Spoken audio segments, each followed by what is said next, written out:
Okay, this video deals with one particular pasuk in Perek Lamed Het. It describes Yosef's looks. Vahi Yosef yifei Torah v'yifei mareh. Yosef was good looking. This pasuk appears right after the stuff that we discussed in the previous video. He was brought to Egypt. Hashem made him successful. Whatever he did, Hashem matzliach biyado. Hashem caused him to succeed. And so his master liked him. V'afkideu al beito. His master appointed Yosef in charge of his whole house. And from that time, when Yosef was in charge of the entire house, Vayevarach Hashem et beit hamitzri b'glal Yosef. Hashem blessed Potiphar's house because of Yosef, and that blessing affected everything. Vayazov kol asher lo biyad Yosef. The master Potiphar left everything in the hands of Yosef, and then suddenly we're told, by the way, Yosef was good looking. Vahi Yosef yifei Torah v'yifei mareh.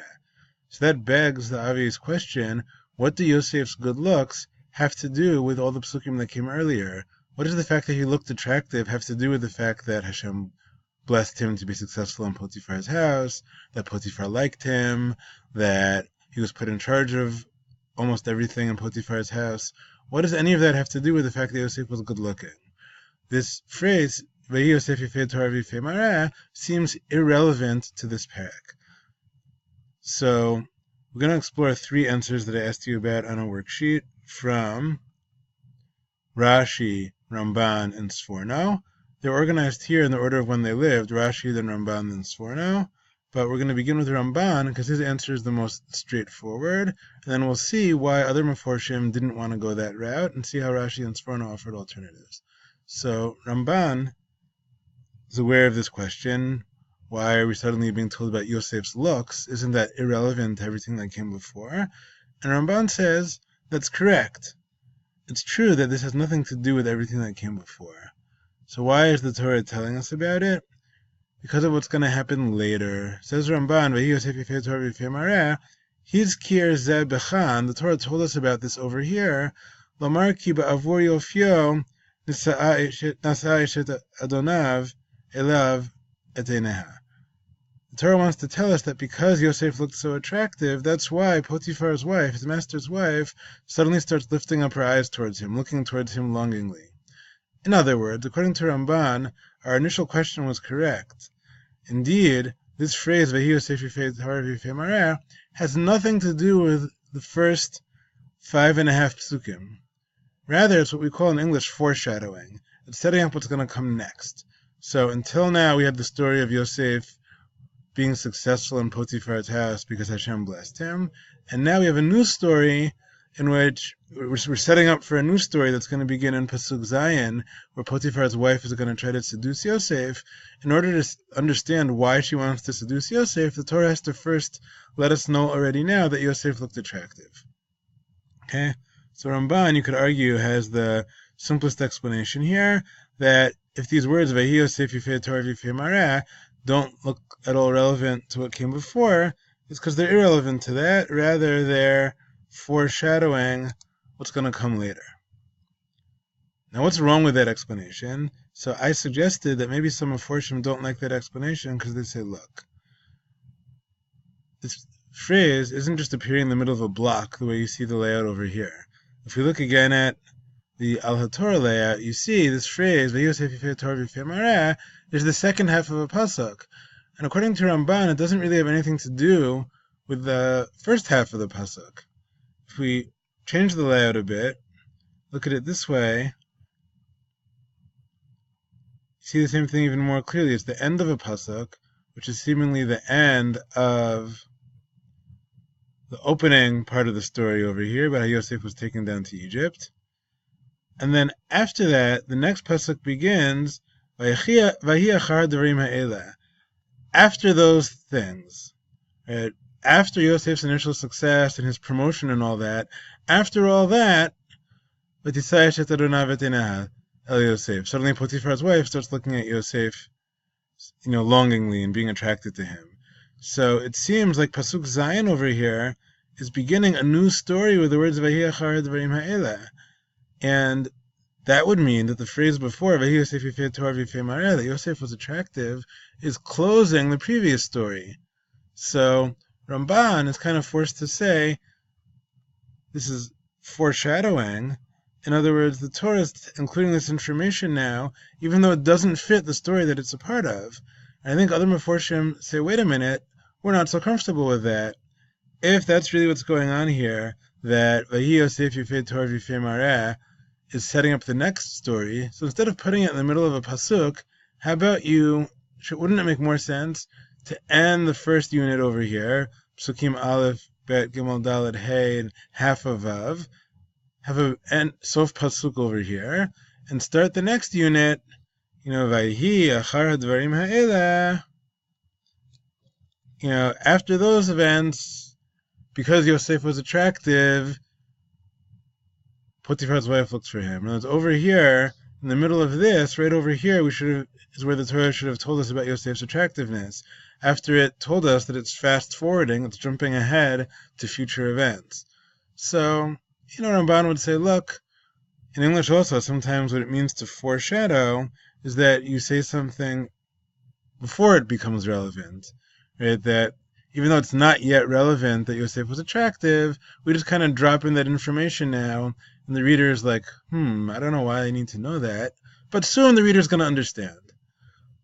That's what Ramban would say. But Rashi, Sforno, and most Meforshim, they say, come on, it's got to be, if you're including it at the end of Pasuk Vav, about how Yosef was in charge of everything in Potiphar's house, it's got to have some sort of a stronger connection to that unit. That's what they both think. Both Rashi and Sforno now, the two other opinions, they're both going to try to explain how Yosef's looks, that he's Yifei Torah V'Yifei Mareh, is relevant to what we read before about how his master appointed him in charge of the house. But they're going to do this in different ways. So we'll start with Rashi. Rashi over here says, Yosef looked good.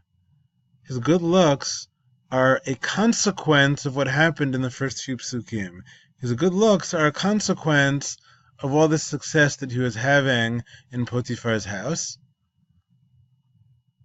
Kevan shera'a atzmo moshel, since Yosef saw himself ruling over Potiphar's house, hitchil ochel v'shotel u'mesalsel b'saro. He starts eating and drinking and kind of playing around with his hair, making sure his hair is combed and brushed really nicely. It's because Yosef feels good about himself in this new position of power, right? He began as a lowly slave in Potiphar's house, and now he's like the head butler, like the head slave, so the chief of staff of Potiphar's house. Now that he feels all dignified, he's got his tie on straight, and he's feeling good about himself, and he starts combing his hair better to look good. Hashem doesn't like that. Hashem feels that again, Yosef's becoming a little bit too full of himself. Remember we discussed in our previous video how finally in Egypt, Hashem is blessing Yosef because finally Yosef is acting less arrogant. He's no longer acting the way he used to act towards his brothers when he'd brag to them about how they're going to bow down to him and so forth. And that's what God likes about him in Yosef. And suddenly over here, Yosef is beginning to care a little too much about his looks. So Amar HaKadosh Baruch Hu, Avicha mitabel v'atam misalsel b'sarecha. Hashem says, what's going on? Your father is mitabel, he's in avelus, he's mourning over the fact that his dear son Yosef is missing, and you're feeling all good about yourself, trying to look your best, doing your hair real nice. Ani megareh b'cha et hadov. I'm going to send the bear after you, and the bear, we mentioned bear here as a metaphor, kind of like the word cougar is a metaphor in English. It doesn't mean a bear, it means Potiphar's wife. Miyad v'tisai she'eronav. After that, the next thing that's going to happen is Potiphar's wife comes after him. So according to Rashi, the reason the Torah introduced Yosef's looks over here at the end of the previous story about Yosef's success, before the story about Potiphar's wife trying to seduce him, is to say that Yosef only had these looks, which later are going to interest Potiphar's wife. Yosef only had these looks because of his success. Due to his success, he says, if I'm now the chief of staff of Potiphar's house, then I should really look nice and spiffy. And so he starts paying more attention to how he does his hair every day. Sforno agrees with Rashi that Yosef's good looks are a consequence of what happened in his rise to success in Potiphar's house, and that's why it's connected to the earlier unit. But he explains it a little bit differently. Says the Sforno, Achar sheifkiro to ba'ofen zeh. After Potiphar appointed Yosef in this way, al hefech shahay mitchila, which is the opposite of how Yosef began, presumably. Shahaya Oved Bavodah Kasha. And originally, if Yosef was sold as this lowly slave, Yosef probably began doing avodah kasha, hard work, hard, menial labor, and now Yosef he's promoted to management. Right now he's in charge of the whole house, so that caused Yosef to look good. Right? If you take someone who's working hard in the field every day, doing back-breaking labor, he's probably not going to look his best. He's always going to be all hot and sweaty and maybe a little bit sunburned, and his hair is going to be all frazzled because he's constantly, crawling on his hands and knees or going through bushes, picking fruit. Pick your type of hard labor. It's likely going to involve you doing a lot of stuff to make you not look so attractive. But now that Yosef is the manager, he's not the one out in the fields, plowing the field with Potiphar's animals or picking every grape off Potiphar's vineyards or whatever other low-level work had to be done. Now that Yosef's the executive, he's the manager staying in the desk job inside Potiphar's house, telling the other guys what to do. So now suddenly he looks much better. He's no longer getting his physical appearance ruined by that backbreaking labor. And so like Rashi, Sforno also thinks Yosef's looks are a product of his success. And so I asked you over here in the homework, in what way do Rashi and Sforno have something in common that Ramban doesn't? So Rashi and Sforno both think that Vayhi Yosef Yifei Tor V'Yifei Mareh really belongs with the first few psukim where it appears. It belongs at the end of that pasuk about how Yosef is doing so well in Potiphar's house, because his good looks are the result of that success. But they nevertheless disagree about something fundamental here, because Sforno thinks it just happened naturally. Yosef didn't try to look attractive. It's just natural that if you're doing back-breaking labor, you're going to look all hot and sweaty and gross, and you're always going to be having bad hair days.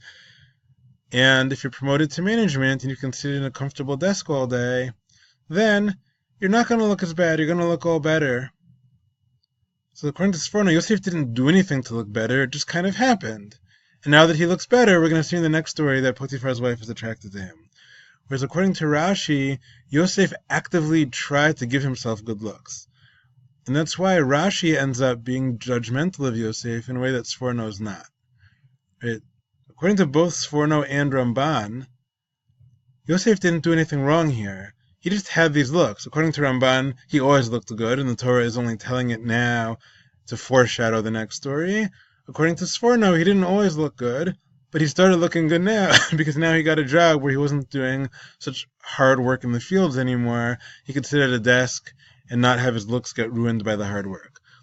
According to Rashi, Yosef actively cultivated his image of a guy who looks sharp. He made a point of dressing sharp and doing his hair nicely. I don't know what else he might have done. I don't know if he put on any, oils or shaving creams or body lotions or anything like that. But whatever Yosef did, according to Rashi, was his choice. And that's why Rashi is the only one of the three Meforshim who adds something judgmental here. He says Hashem's angry at him that Yosef is living the good life as the chief of staff of Potiphar's home, and as if he's forgotten the fact that back in Eretz Canaan, Avicha mitabel, your father is in mourning. He's put that all behind him, and it's great professionally he can put behind all his suffering at home and get on with his job, but there's something kind of distasteful about the fact that he's just left that all behind. He doesn't feel any longing anymore for his father. Meanwhile, his father desperately misses him.